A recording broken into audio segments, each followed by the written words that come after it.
When you are actually performing, can you hear your own voice? Depend in the theater where I am singing. There is certain kind of theater in which you hear yourself even breathe. And they are the theater then we call acoustic from the point of view of the singer. It doesn't mean that the audience hear you very well. Sometimes the audience hear you better in a theater where you hear yourself less.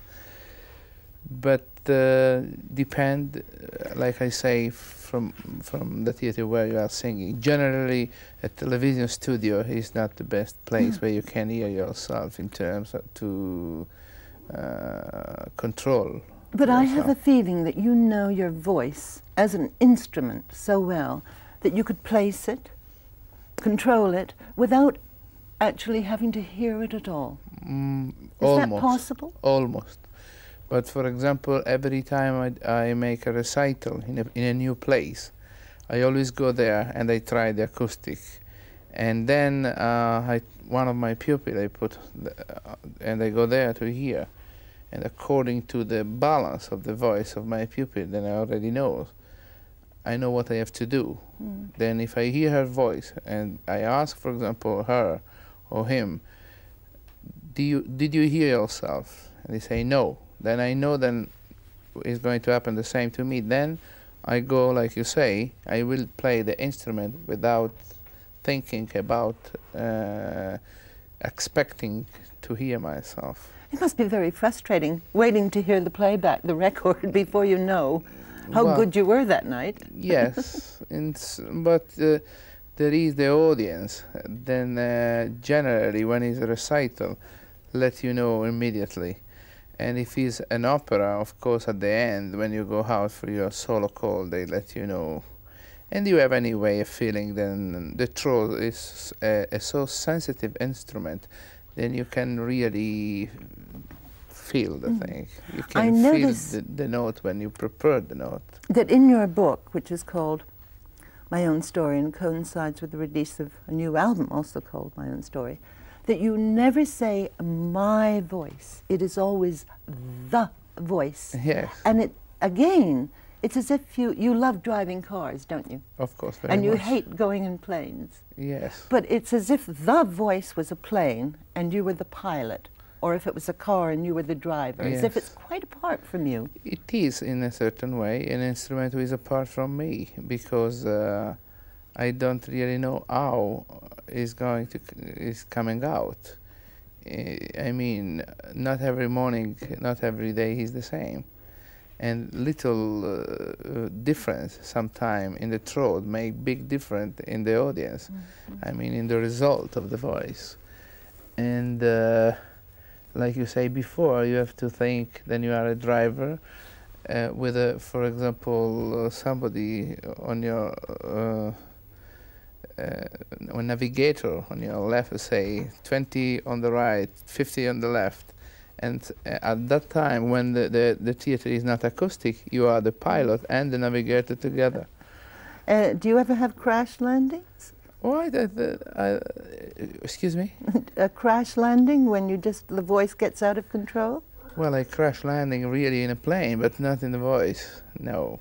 But what about, now you are famous for the high C's. I don't think so. I never accept that title. They put down the title because I think I have an easy high C, and of course the high C is very exciting. It's like when you make a goal playing soccer, and is the wild animal control extreme, like a tiger, like a lion. Then is very exciting. There is no doubt. But we are in a period in which I think it's much better to be considered a bel canto singer. In fact, I have sung most of the bel canto operas, much more than any other of my colleague. I have sung most of my profession with John Sutherland, who is a very bel canto singer. Even John has beautiful top C, but it's not the real thing who make her great.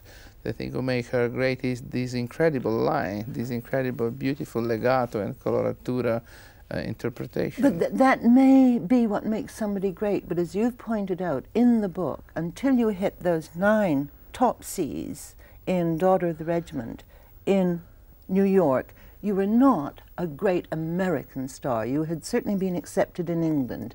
So those high Cs, whether you resent them or not, are what the audience is there for, like a goal in soccer. Well, but still now, like I told you, it's very exciting. Absolutely. Do you resent having to sing them, though?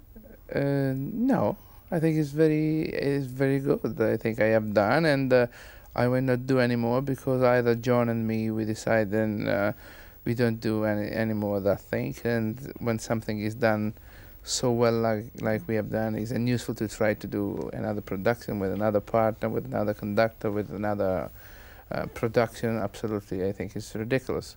Even because it's the kind of opera then we know already cannot be better than we have done, like Puritani we have done together. There is certain things we don't repeat.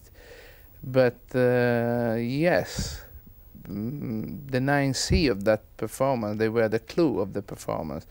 But the entire performance was very good. The aria of the last act was very good. The duet and the trio with John, the sparkling, I was enjoying myself very much. And the audience, they were enjoying.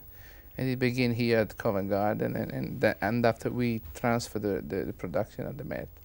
And it was a great success. That relationship with the audience, you call it your love affair with the audience, don't you? But in most love affairs, there's one who loves more than the other. In your case, where do you think the love is strongest, from you to the audience or from the audience to you? Well, I always think, and I always thought, and probably I will think, then is a rubber ball who come back from a rocket. You are the rubber ball, and the audience are the rocket. Depend how you give the ball. If you give a strong ball, come back strong. If you give a soft ball, come back very unexcited. I think the audience is absolutely the mirror of what we give. And there is nothing better and more important than an entire audience will react to you. That is the truth. Either if it's good, either if it's bad. That is